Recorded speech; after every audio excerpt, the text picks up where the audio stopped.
creepy. I don't like it in here. Yo, what's the matter with you? Where did he go?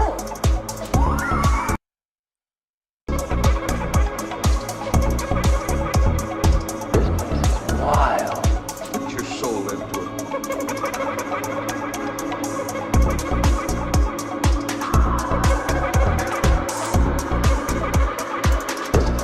Wild. What's going on around here?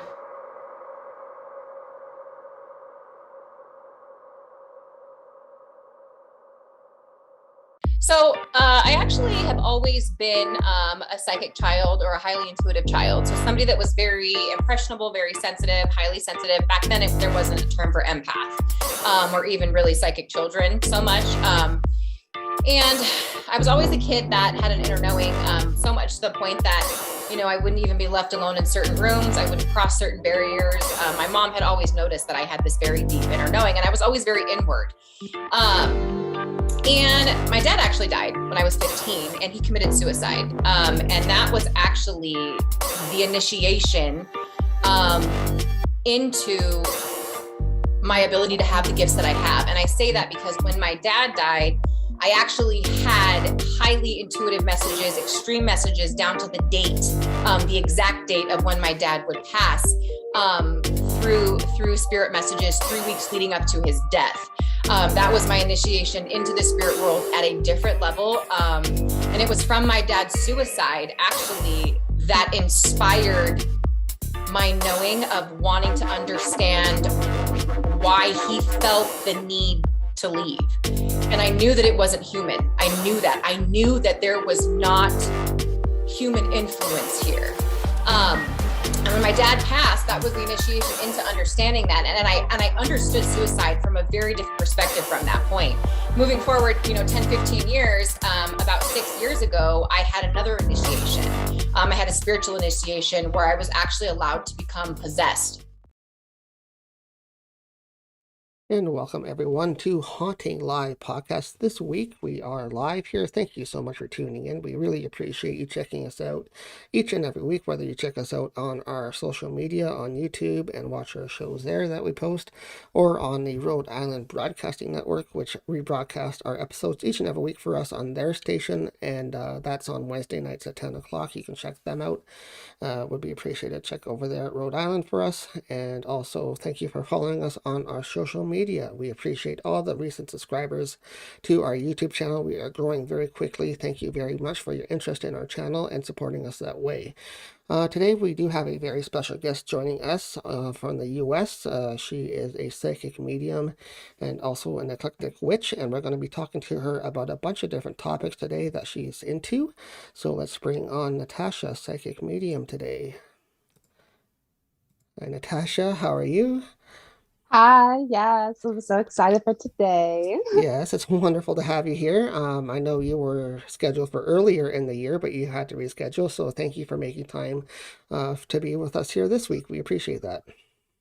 Divine timing, that's what I Yes. always believe.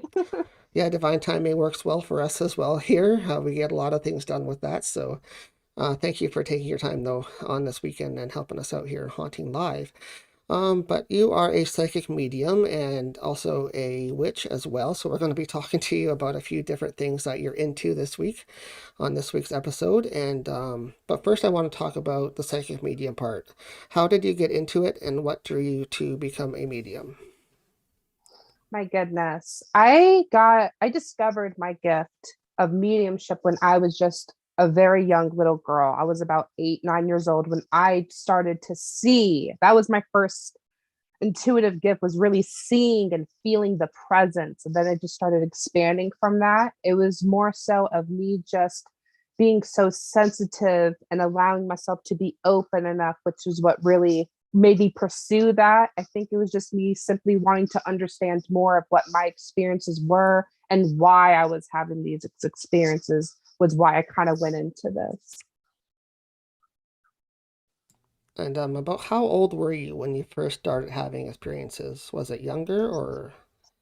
I started seeing auras at 7, and then actual spirits about 10 years old in physicality. And at first it started like in dreams, and eventually I started seeing the actual visual in my mind's eye, and then eventually it became to where I could just physically see them. So it definitely progressed, I felt, as I was growing. And did you feel that something was sort of guiding you along from the start into mediumship, or was it something that you didn't know what was happening? At first, I didn't know what was happening. Definitely felt like I could feel my own inner knowing, but I had no idea what that exactly was. I think as I got older, I realized that was more of my higher self or my soul connecting with me. But at the time, I didn't have nothing to attach that, like no word or name for that. So I was just simply going by what some people might call a gut feeling, or like a download, or just a sense of knowing that I just kind of had held on to until I started developing like my intuitive hearing and other senses. So how did you develop that then as a child? Was it hard for you to sort of start your path out, or was it something that came easy to you as you went along? So for me, it was just natural only because I was such an imaginative, sensitive child in every capacity, whether in every way. And I just find that the more I was connecting to these senses as often as my physical ones, the more easier and natural it became, until eventually I just couldn't turn it off. It just got to the point to where I was using my intuitive senses as often, if not more, than my physical ones. So that's just kind of how it came about for me personally. Was there a reason that you were using them more? Were you finding things happening more often that you had to tap into those sources, or? I found that when I started like actually connecting with that more and actually started trusting in it, that things were not only true, but could also help me out. Whether that was just feeling, a sense of this is a bad person, or this is just a negative vibration, or whatever, I just realized that I was just becoming familiar with that. So it's something along the lines of intuition at first that was kind of guiding you to feel your way through your path, or did you feel it Yeah, was like the start of your journey down your path? this the start of my journey was becoming familiar with my own inner intuition. And eventually, when I became so secure within that, I started to connect with my own spirit guides, which really helped me branch off into my personal practice and what I do now, actually. Because if it wasn't for them, honestly, I wouldn't be nearly as far as where I am in my own personal life, my practice, my work. They just helped me with my own personal healing as well as the work I do. So let's get into that a little bit then. What type of work and services do you do nowadays? And I'll touch back on how you developed it, but so what do you do nowadays? How did that link into your development? So, right now with my clients, I offer private readings and group readings. I personally connect with energy. I don't necessarily read tarot, that's just not me. I connect with people's personal energies, whether it's their aura or perhaps spirits, and I allow messages to come forward from that, whether it's for your own personal healing journey, or perhaps just to understand some clarity from a deceased loved one or ancestor. And then I also offer long distance Reiki healing because I am a certified Reiki practitioner. I eventually want to go into my master's so I can certify and teach others. But those are along the lines of the work I do. Besides the local clients, I do offer to come into the local residents to do house readings and perform cleansings and blessings if they feel that they want that for their home. So a lot of spiritual type, energy type work that you do then. Absolutely. A lot of energy work and intuitive work is what I feel comfortable with. And since you do feel comfortable with it, have you had that type of experience yourself when you're on your journey along your path? Did you have to go through that to understand what you're doing nowadays? Absolutely. I really, because I didn't have my spirit guide team at first, I really learned things the hard way, is the way I like to say it. I was just very stubborn soul. And it wasn't until I got into the situations to where I was like, oh, you do have to protect yourself when you're connecting with spirits or energies, because they'll get stuck on you and things like that. So I definitely think that me experiencing my gifts and having the run-ins with the entities I do made me realize, oh, I have to do a maintenance or work for what I'm doing to keep going on like long term. Absolutely. And do you want to share some experiences that you have had along your path, along your journey, that really stood out to you when you were sort of developing your gifts? Is there maybe one moment that you remember that really stood out as I being think the led into most that? I think the most intense experience I had in terms of mediumship, which really shook me to my core, was when I first discovered I could astral travel. I was like 10 years old. And I realized that I was naturally just leaving my body as I would sleep. It was just something I naturally did, and eventually it just became routine. I realized, hey, when you leave your body, it kind of leaves you open. And I didn't realize at the time until I would leave my body that there was something lurking or kind of waiting outside for me. So there was a period of time, a window where I was developing my astral projection, astral travel ability as a young person, and every time I would leave, I would potentially have a spirit trying to hop in my body, and I would quickly have to try to jump into it to kind of like save myself or push them off of me or detach whatever.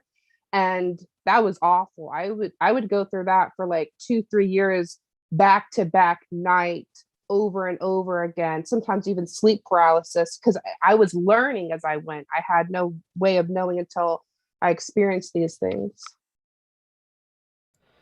So that's weird. I know you can astral travel. I know what that is. But I've never heard of something taking possession of your physical body when you're out astral traveling. So that's really new to me. I haven't heard of that before. Can you describe a little more detail on that? Like what happened? How did you Absolutely. discover there's somebody entity taking over your physical body? So the best way I could describe it is, you're like, once you're physically out, it was as if I was looking at myself, and I could feel all of a sudden like a weight on me, and I could feel myself kind of, it was as if somebody jumped into my body, and I could feel myself starting to like choke up as if I had issue breathing. That's how it first started. I was like, And then I started noticing that I was trying to wake up my physical body because I started feeling the physical discomforts as if somebody was sitting in the front seat and my soul or my consciousness was sitting in the back seat. And I was like almost being suffocated or trying to shake out of this discomfort. And I just remember thinking, I need to gain control of my body. And the way I fought through it, even at the time I didn't realize it, I would try to imagine myself kind of sitting up. And as I would try to sit up, or my consciousness, I would slowly regain actual control of my physical body, where I can eventually actually sit up, start breathing, because it almost felt like I was gagging, or it almost felt like borderline sleep paralysis. And you have to shake and fight your way, but you can't physically do that with your body. So I had to use my awareness of my own energy to actually push through that. And that was very exhausting and scary. As a child, I didn't even know what was happening until it was more consistent. And then I had to learn what protection and aura shielding and all that was. So how did you deal with, did you feel that the sleep paralysis part was the entity that was in your body? Do you feel that when people experience that, do you think that's really having something in your body?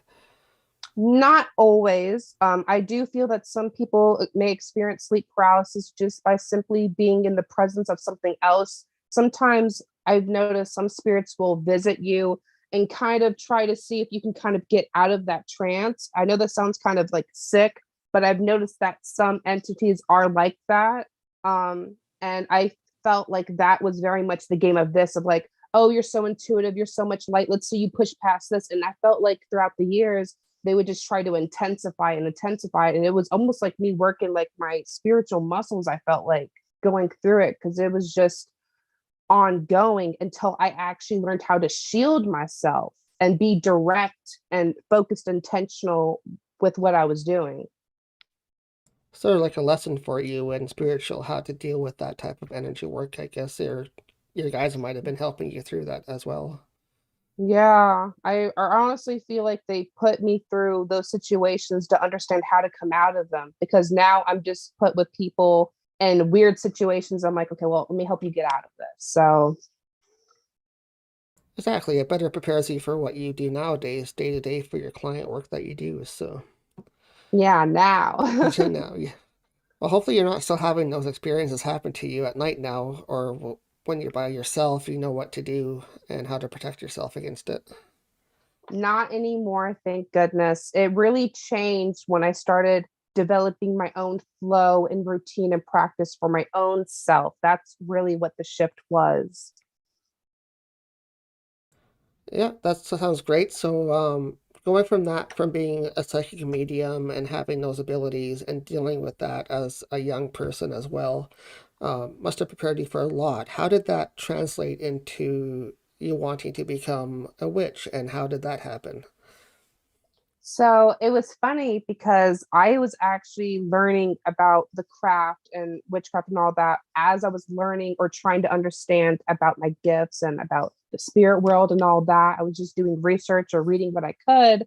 And I just found that when I would, use these techniques or practices or these beliefs, not only did it felt like familiar to like my own soul, it also worked with what I was trying to accomplish as well. Like when you're doing intuitive work, are you going to use crystals? Are you going to use incense or herbs to help you intentionally? It just kind of falls into line, I felt. And what did you start getting into witchery for? Was there a purpose that kind of you wanted to do with it, or was it just something that you were interested in? It was something I was just so interested in. I genuinely could not detach from it. I just had this like this longing and attachment and draw to it. It just felt so natural. And it wasn't until I started getting into the specific like types of magic or areas or practices within the craft that I started to realize, oh, I'm really good at that. Or, I'm already kind of doing that. Like I kind of found the connections. Yeah, you found some connections to what you were already doing and then just moved Yeah. into a different area. So, as a witch, then, what type of work do you do as a witch compared to as a psychic medium? Is there a difference? Yeah, that's actually interesting because as a witch, I feel that I'm much more focused on like the hedge witchery or elemental magic, which simply means I, as a witch, like to tap into the natural energies um, of what's around me to use it for my own benefit, whether that's the weather um, or the seasonal shifts or the lunar phases or portals or ley lines. Just I like to use as much natural occurring shifts for my own intentional ways. And I just found that anything leading with that is what I felt drawn to. So as a witch, I like to work with the natural energies of, beach magic and all that stuff. And then as a psychic medium, I find that I'm just more so of going deeper and connecting with, I guess, people's auras and people's specific spirits so that I can go deeper into what they need for their own healing or to find specific clarity or specific wisdom or information that is needed for their lives or their personal soul evolution journey. So that's how I find, like, I feel like they're complement each other, but they're definitely different practices. Absolutely. Yeah, so can you use them in conjunction with each other, or is it have to be totally separate? Like, if somebody comes to you for a Yes. spirit or a cleansing, can you say, well, these crystals will help you with your cleansing work, kind of thing?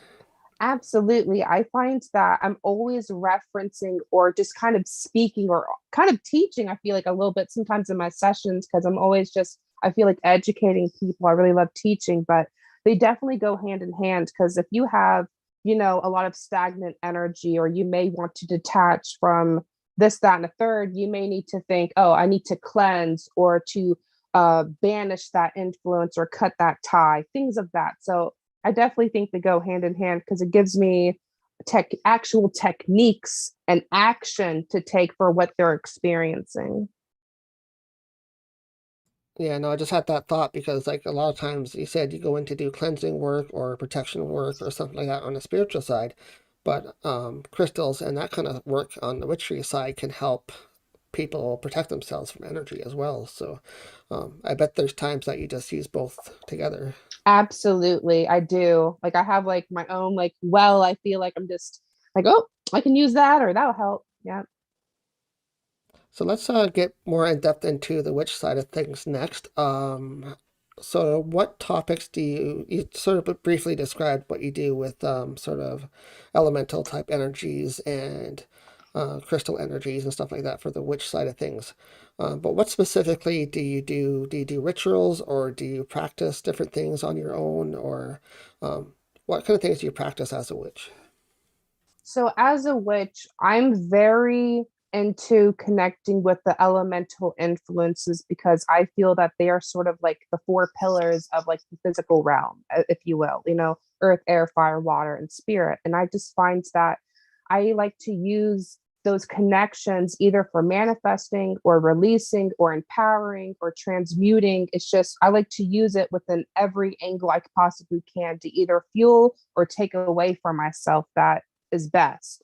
And whether that's using fire for cleansing and destruction and also creation, and also water for intuition and purifying work, and air for connecting with mental abilities and travel, and earth for grounding and stability and money. Like there's so many ways you can utilize those shifts. It's just about being intentional, and I just like to use as much of a boost for myself, whether it's to add to myself or to take away anything that's no longer serving me. Anything of that sort is what I like to do as a witch, whether I'm tapping into the natural landscape, the physicality of the actual land and property, or I'm connecting to nearby energies, or maybe I'm making some structures out of crystals or copper or any other materials. It's just, that's how I like to operate in terms of like a witch. Yeah, that's really cool that you can use different properties like natural elements to, I guess, create your spells that you do for yourself. Is that what you would call it, your work? Do you do spell work, or is it another type of Yeah, work? I do spell work and rituals to a certain extent, of course, because I, as a healer, I just don't feel comfortable just spreading more pain into the world. So I do have my personal limitations, even though I know how to perform such things. It's just more so of, I want to do this and spread this, so that's all I'm willing to do, if that makes sense. Yeah, you have your personal limits that you want to work on, that you don't want to go past, right? You know what you want to do with your abilities. So Yeah, it's like if you want to find someone else to hex or anything like that, it's like that's fine, but I just don't wish to be a part of it. You know what I mean? It's like I know how to, but I just don't ask me to put my actual energy into that. So is hexing something you have done in the past then? Is it something that you learned along the way?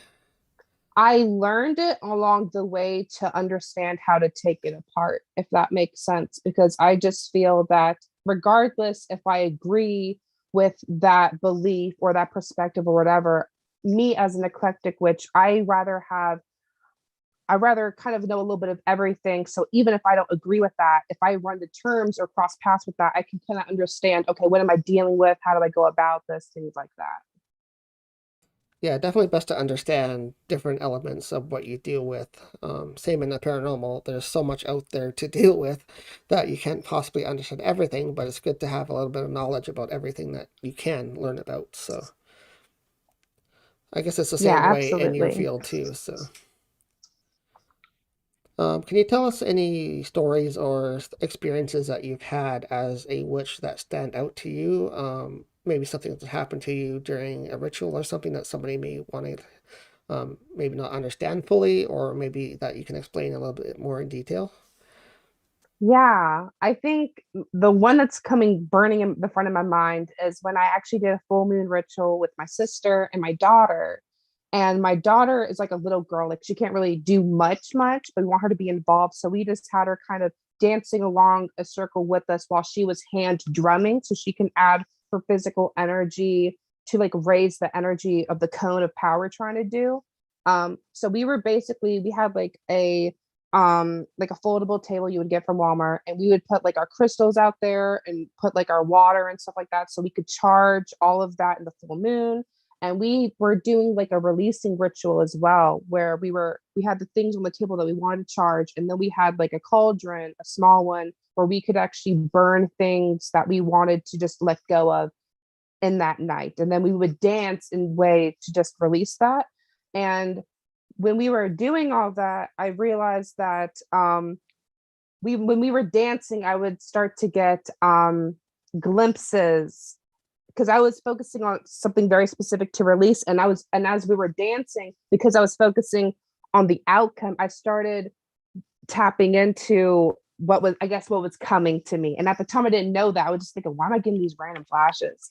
And that's the one that keeps burning out to me, because at the time I didn't realize what was happening until it actually happened. So that was like shocking to me. It was like, wow, when we put all our energies together, and during this full moon. So that was really powerful for me. Was that recent? I know we just were in a phase of a full moon this week. That was this episode, was it this week or a while ago? 2 full moons ago. Two full moons ago that happened. So I was shocked. So that was a recent episode that happened for you. Mm-hmm. Have you done anything for this full moon, or did you let this one go by? So this full moon, I just charged my stuff, and I basically just focused on rest and rejuvenation. So most of the rituals I did was inside. I just wanted to focus on rituals that was either replenishing or focusing on rest, as it terms to all the shifts that has been happening, because those have been intense for me as an intuitive. So what kind of shifts have you been experiencing with this latest full moon then? Yeah, with the past full moon, it's been a lot of, I guess, a lot of emotional triggers, as the full moon, the full pink moon in Libra yesterday was about coming into balance, where, it's dealing with your relationship with yourself, power, and others. And it's coming to, balance into that. And I definitely felt that emotions were coming up to the surface, and thoughts that I haven't allowed myself to experience. So I let them come up to the surface, sit with it, and allowed those to be released, so that they weren't stuck on me or hindering me or making me do self-sabotage. So I'm not ruining my blessings coming forward. So just some positive energy work with the moon energy then. Yeah, just more so of just releasing anything of resistance to being in flow with that. Yeah. Getting rid of negative so more positive enters in. That's always good. Yes. So what else do you do for witchery work then, besides doing sort of your own work that you do for yourself rituals? You were saying to me earlier that you do some other types of work with elementals and crystal work and talking to nature. So let's get into that a little bit. Talk about how you deal with nature elements. Yes. It wasn't until I had an awakening after the birth of my daughter, to where I started expanding on my empathetic gifts. And eventually, which the most recent gift I actually got, which still is my plant empathy ability, which once I basically came into this new vibration on the other side, I started being able to hear the actual consciousness and desires and thoughts, and like actual like talkings and stuff of like these plants and trees and crystals. And it just blew my mind, because it opened up a new depth of practice as well as life, I felt, when I started working with these energies. Because I already had, a tree in the front yard I already liked, and I already had crystals I physically owned, but this was like a new depth of that. So explain a little bit how you connect then with nature elements like trees and crystals, which are obviously stones and stuff in the earth. They're all natural elements. What happens when you want to speak to a specific tree? Like, what's the process of speaking to them? So when I want to connect with perhaps a specific tree or a new tree in general, I would like to just physically walk up to it, and I'll give me some certain space. Like, I'm not like, face to bark or anything like that, but I walk up to it and I almost like speak to it, sometimes out loud or in my mind. It just kind of depends on the environment or how I feel that day. And I'll kind of speak to it saying, hey, I would like to connect with you. How do you feel about that? And I'll just wait to see what response I get. Sometimes I could physically hear a response. Sometimes it might be like a download, or I'll get a different body cue. Like sometimes it'll be just a gut feeling, or I'll feel warmth. Other times I'll physically hear. But most of the time, when it comes to me connecting with my plant ability, I usually always hear. That's the one that always is more dominant for me, is physically hearing from them as if they're people talking to me. So I just simply just turn my awareness to focusing, I guess, on their aura, and I focusing on connecting with that, or maybe just touching physically with it and saying, you know, trying to understand what response do I intuitively feel, whether it's hot or cold, or, you know, heavy or light, or whatever that is. And it just kind of went from there. Yeah, I have heard of trees and stuff and natural plants having an aura. Like people have captured those before physically in pictures and whatnot. So that is proven that they have like an aura to them, and it said that they are connected as well. Like plants will have feelings and stuff, right? So Yes, they especially do. if when They you talk to really them, they grow do. better and stuff if you play music and stuff like that. So they definitely have some Yes. kind of energy to them more than just natural energy. Um, so what kind of things do they talk about to you then when you connect? After you make that connection, what's the next step? What do you talk about? So when I make the next connection, sometimes I'll ask them, you know, like, is there anything you want to tell me? Sometimes I'll ask for like information or just a perspective. Or sometimes I'll just simply sing to them. Sometimes I find that trees, as old as they are, they actually just want our companionship and company, like intentionally, like connecting with them. And I just find that simply if I just blend my aura with them, or if I just sing to them, or just be in their presence, or allow them to help me ground, which is, you know, connecting with Mother Earth, releasing my dense energies, and then replenishing with Mother Earth's energies. I also like to do that practice as well. So whether it's, you know, direct information or energy work, or just, you know, just straight up talking to them, that's just kind of, I guess, how it goes. But I think depending on who you're connecting with, you get the different responses. Because like I said, trees and crystals and house plants are the variety, but the responses are always different. Sometimes the crystals don't want to be next to specific crystals, or sometimes a tree wants you to give an actual offering or feed the specific animals into that are living in that tree. Sometimes your crystals may need to be charged, or maybe your house plant wants to be actually outside, you know? So it just depends on that individual, because they're almost like people. Yeah, I guess they would have their own intentions and I guess needs that they want to talk about as well when they connect with you. So just like a person would. That's what I came to find. Yeah. I definitely feel like I connect more with trees and crystals, just because that's just what I do more of, I feel. Um, but yeah. So do you find they have different personalities like a person? Do they have like days when they don't Yes. want to talk to you, when they're angry or when they're mad about something or So shockingly, I don't get the same emotional responses from crystals and trees as if humans do. Like they don't really have they don't really have like they don't like they're not caught up on stuff like shame, you know what I mean? And like, you know, lies, you know what I mean? So there's certain emotions I feel might be specific to humans, only because they're not in that way of, you know. So, but do they have personalities? Absolutely. Absolutely. I think honestly, what determines the personality is sort of like the vibration they're on, sort of like our personality is dependent on the level of consciousness we're on. So I think that's just sort of like the same thing. yeah, that's sort of what I was getting at. Like I know they probably don't have the abilities we have, like say the emotions that we share with everybody every day, but they might have their own personality.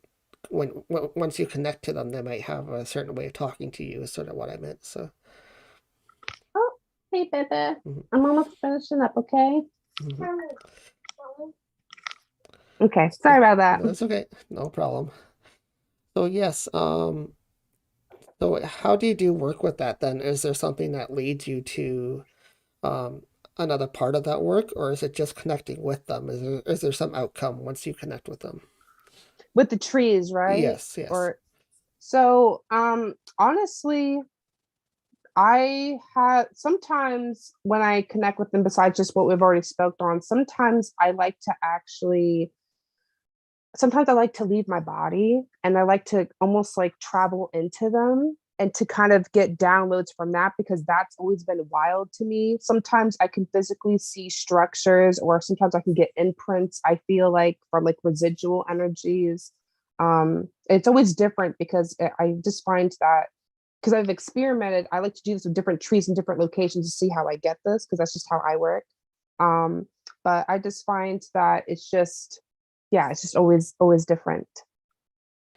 Okay, well, thank you very much for all of your time today. I really appreciate you sharing your experiences and your stories and your work that you do as well.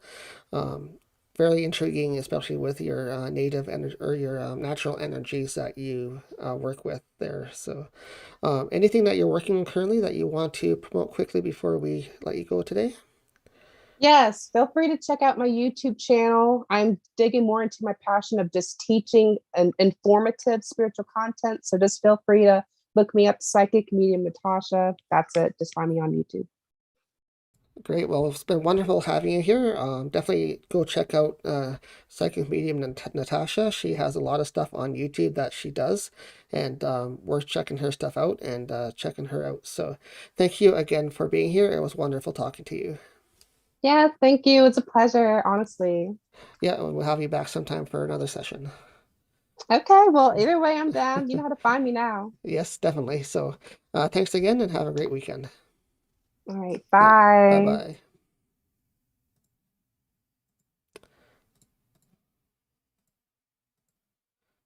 And that was Psychic Medium Natasha. She was joining us from the US today.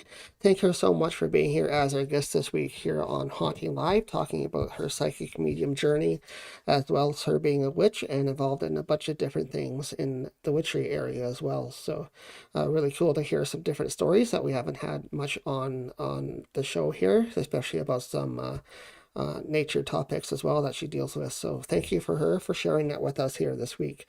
And thank you for being here as well. Thank you for checking us out here at Haunted Live Podcast. We are here each and every week, every Sunday live at 4 o'clock. If you're new here, don't forget to hit that subscribe button. We've had a lot of new subscribers lately on our YouTube channel. We appreciate that, and thank you very much. Also, don't forget to hit the like button. That also helps us out if you like the content that we're putting out here for you guys. Just so you guys are aware, we do other videos besides our live stream here on Haunting Live every week. We do have other videos that we post with different interviews of celebrities and different people in the paranormal field. So we do have a brand new video coming very shortly. Probably going to be posted early this week, probably on Monday this week. So be watching out for that. It's a celebrity that we talked to from the UK that's into the paranormal, so one that you don't want to miss. Otherwise, don't forget to also check out our official website, which is HauntedLivePodcast.com.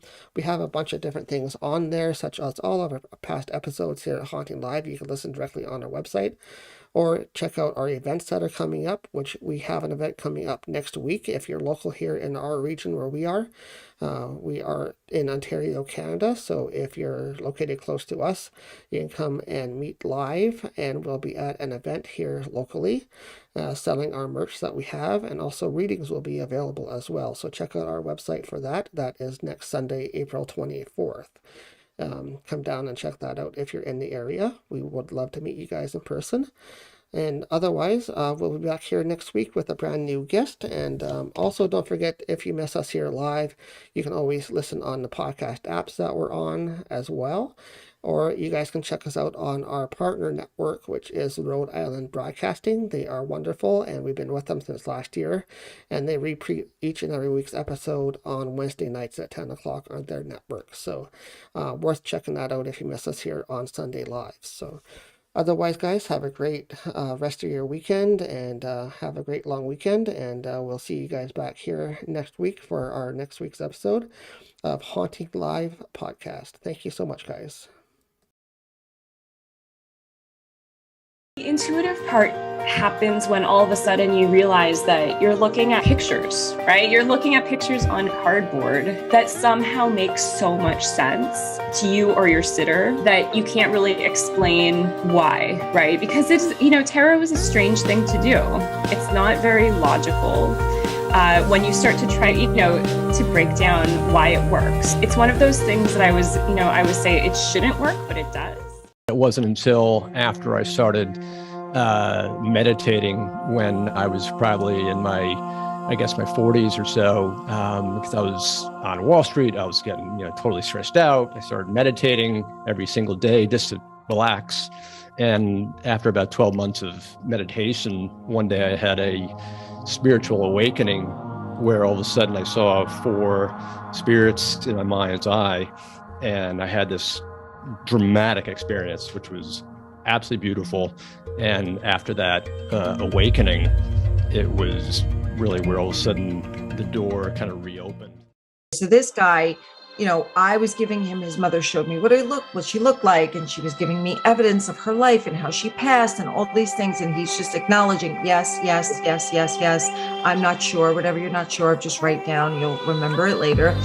And just before the spirit was about to be done and I was about to wrap up the reading, she gave me the finger. My face dropped and I'm like, oh shoot. I'm like, why did she do that? Because that never happened to me before. And I'm going, why did she do that? Do I tell him? Do I say this to him? And I said, I can't withhold information. So I said, listen, sir, I don't know how to tell you this. And it's a little strange because this never happened to me. I says, but your mom gave me the finger. He was laughing so hard to the point of tears. As spirit works with us, when the student is ready, the teacher comes, and there was an elderly gentleman that came to get massage work. There was something about him that was so different. The white hair, the most crystal blue eyes I'd ever seen. So he's on the table and he's telling me he has this shoulder problem. And I said, okay, I can do blah, blah, blah. And he said to me, no, we're going to do something different today. So I placed my hand above and I felt the discrepancy where the injury was. And he said, I want you to take your hand and move this energy around. And then afterwards, I looked at him and I said, well, who are you? Where did you come from? And he just smiled at me and he goes, I'm just a traveler.